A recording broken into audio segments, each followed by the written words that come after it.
Good afternoon. Thanks for joining us. You're watching Updates at Noon. I'm Jessica Lee.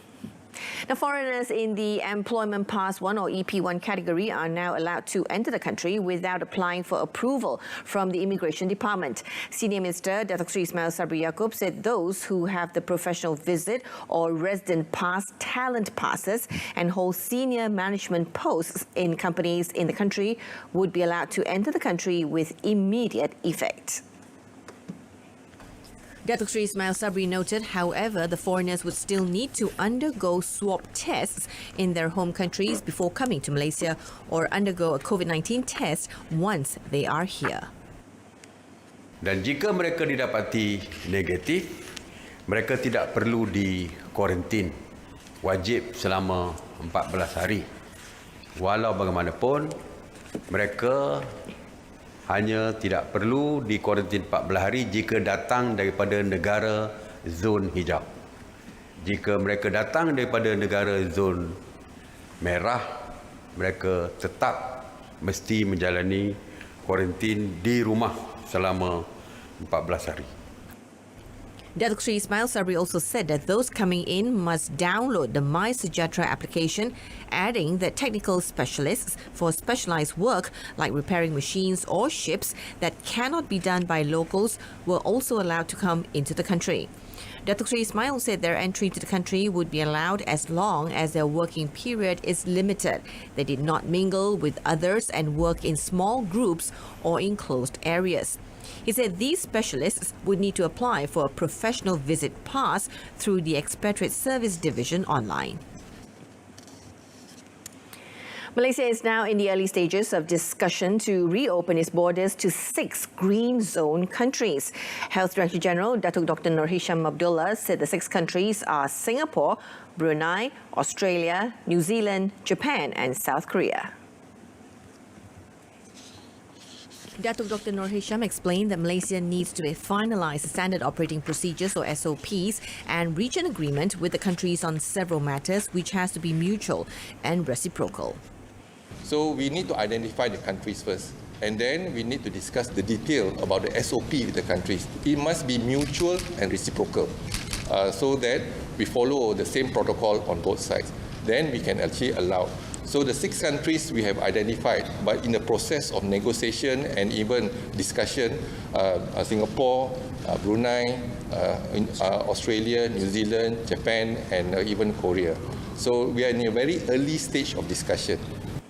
Earlier yesterday, Senior Defence Minister Datuk Seri Ismail Sabri Yaakob announced that Malaysia would allow expatriates in top management positions and medical tourists to enter the country. However, they must adhere to several conditions set by the government, including undergoing COVID-19 screen test and self-quarantine. On another note, Datuk Dr. Nur Hisham also reported that a new Covid-19 cluster has been discovered in Kidurong, Sarawak. He said to date there are 6 cases reported from that cluster. Kes indeks adalah merupakan seorang pelajar Institut Pengajian Tinggi Awam di mana beliau dikesan positif pada 12 Jun 2020. Aktiviti pengesanan kes secara aktif mendapati bahawa ahli keluarga beliau juga telah dikesan positif COVID-19 iaitu ibu, bapa dan 2 adik-beradik beliau. Salah seorang rakan kepada ayah kes ini juga didapati positif COVID-19, menjadikan ini sebagai sebuah kluster baru di Kidurong. Following this, Datuk Dr. Nur Hisham said 231 individuals have been identified as close contact. He said so far 163 of them have been tested negative. The Health Director General also said the source of the infection for this cluster is still under investigation.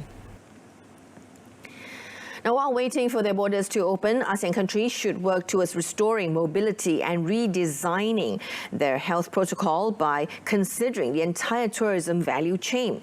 Ministry of Tourism, Arts and Culture or MOTAC Secretary General Datuk Dr. Norzari Hamad said this is due to the fact that global tourism industry would take a longer time to recover post-COVID-19.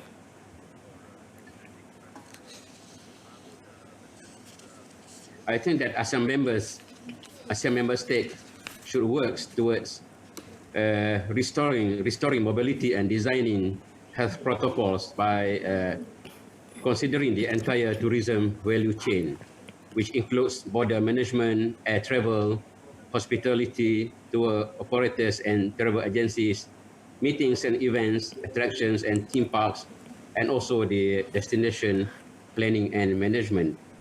Besides that, Noor Zari said the ASEAN National Tourist Organization, or NTOs, are currently formulating the new ASEAN tourism marketing strategy, which he believes would chart the way forward and drive the marketing and promotional activities for ASEAN for the next 5 years, starting 2021 to 2025. He said the new ASEAN tourism marketing strategy has taken into account on restoring travel confidence and encouraging safe travelers. He also suggested ASEAN countries discuss further the concept of the travel bubbles by starting its pilot project once the international borders between Malaysia and the respective countries are open, as it might help the growth of the industry. Dr. Noor Zari said the intra-ASEAN market is one of the keys for the survival and the sustainability of ASEAN tourism industry, as it contributes more than 40% to the total international tourist arrivals to ASEAN in 2019. Chinese State Assembly by-election will see a three-cornered fight among Barisan Nasional's Muhammad Syahrir Muhammad Zain and two independent candidates. Returning officer for the by-election, Datuk Zaliza bin Zulkifli, announces the independent candidates are Tengku Datuk Zainul Hisham Tengku Hussein, 64, and Muhammad Shukri Muhammad Ramli, 49. Bebas. Saya telah menyemak kertas-kertas penamaan tersebut. Dan setelah selesai disemak, saya berpuas hati memutuskan tiada calon yang ditolak kertas penamaannya.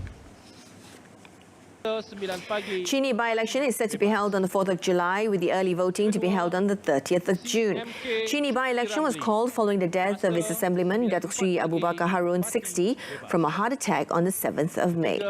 Previously, the late Datuk Sri Abu Bakar had managed to hold the state seat since the 11th general election in 2004.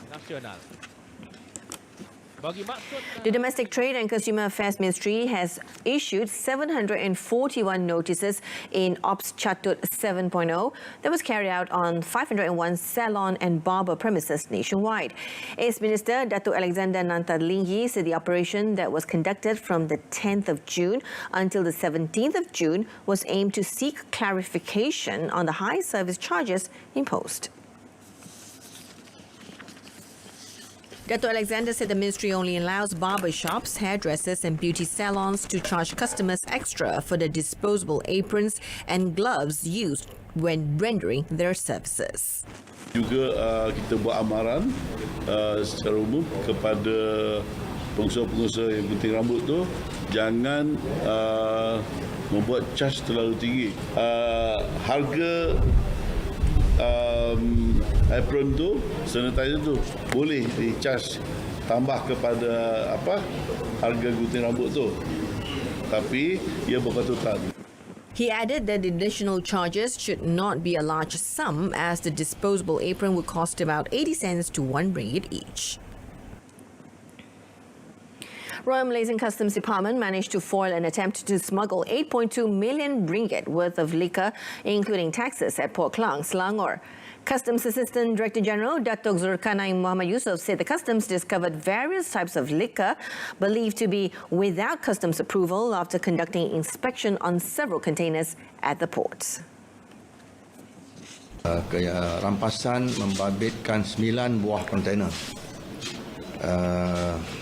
yang mana anggaran duty, yang mana nilai barang yang termuat dalam kontainer tersebut ialah sebanyak 2.6 juta, yang melibatkan duty terlibat sebanyak 5.6 juta. So kalau kita campur duty dengan nilai dengan duty, ianya berjumlah 8.2 juta. Dan ini merupakan kes terbesar bagi tahun ini. Datuk Zulkarnain said the seizure also discovered the latest modus operandi by the syndicate, believed to be involving foreign nationals with the help of shipping agents. He said the shipping agent was found to be working with the syndicate by manipulating system data at the port to deceive customs personnel. The customs also discovered that the shipping had hacked the password of customs officers to the port's system to change the status of the containers that were put on hold to release them. Datuk Zulkarnain said the Customs Department has identified the shipping agent involved and further action are being implemented to trace other shipping agents to assist in the investigation. The case is being investigated under the Customs Act 1967 and the Excise Act 1976.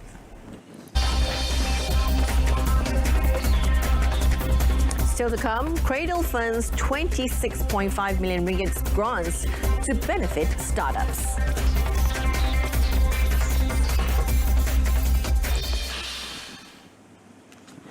About 7,500 childcare centres nationwide are set to receive one-off aid through the 152 million ringgit short-term economic recovery plan, or PENJANA.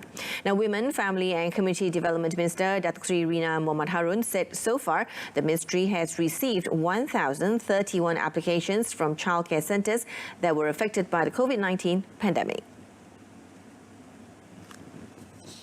Di mana kerajaan memberi 5,000 grant hampir kepada 5,000 taska kita dan 1,500 kepada taska di rumah.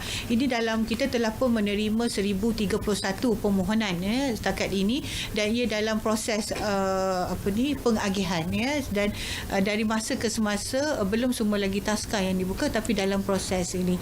Jadi kita harap ini dapat membantu mereka apabila nak membuka taska tersebut. Datuk Sri Rina added that the ministry is working on the early childhood education course by providing 900 ringgit incentive for the babysitters. She said this course will provide opportunity for those interested and had lost their source of income due to COVID-19 pandemic. Cradle Fund Syndrome Berhad is allocating 26.5 million ringgit to fund its two newly launched investment programs, namely Cradle Investment Program Ignite or CIP Ignite and Cradle Investment Program Accelerate or CIP Accelerate.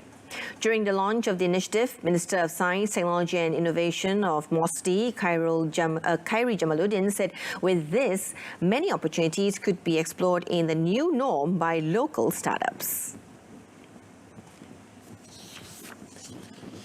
We want to consider companies who can embrace the new normal, applications from startups who understand the new normal, who can ride through the storm of the post-COVID-19 pandemic. Meanwhile, Cradle Fund Group Chief Executive Officer Rafiza Ghazali said that the grants will benefit startup companies that are involved in health, agriculture and environment security sectors. She said CIP Ignite was designed as a conditional grant of up to 500,000 ringgit to help support early-stage technology-based startups, tech-based small and medium enterprises or SMEs, or spin-off companies from universities or research institutes. On the other hand, CIP Accelerate provides funding of up to 2 million ringgit focused on accelerating the growth of deep tech companies and spin-offs from universities and research institutes. Now, the reopening of swimming pools for training is allowed beginning the 25th of June, subject to the Standard Operating Procedure or SOPs, which will be announced by the Youth and Sports Ministry. Now, Senior Minister of Security, Datuk Sri Ismail Sabri Yaakob, said non-contact training activities, including platform diving and diving by session, is subject to the limit on the number of people at any one time based on the pool's capacity.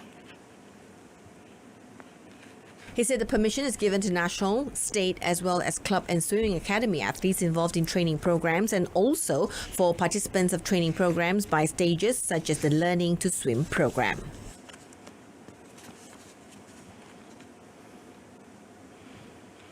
Operator kolam renang, klub dan akademi renang untuk membuat pendaftaran notifikasi pembukaan kolam renang dengan MITI. Jadi mereka perlu mendaftar dan memberi notifikasi pembukaan kepada MITI di laman web notification.miti.gov.my untuk tujuan pematuhan kepada SOP dan pemantauan oleh Kementerian Belia dan Sukan. Participants should follow the SOP to be announced by Youth and Sports Ministry, such as registration using the My Sejahtera apps, 3 to 5 meters social distancing and others. He said this in a media conference after the special ministerial meeting on the movement control order in Putrajaya. And that concludes today's edition of Updates at Noon. In our top story, Malaysia in discussion to reopen borders to 6 green zone countries. Join me again at 7 p.m. for more updates on the latest happenings around the world. Thank you for watching. I'm Jessica Lee.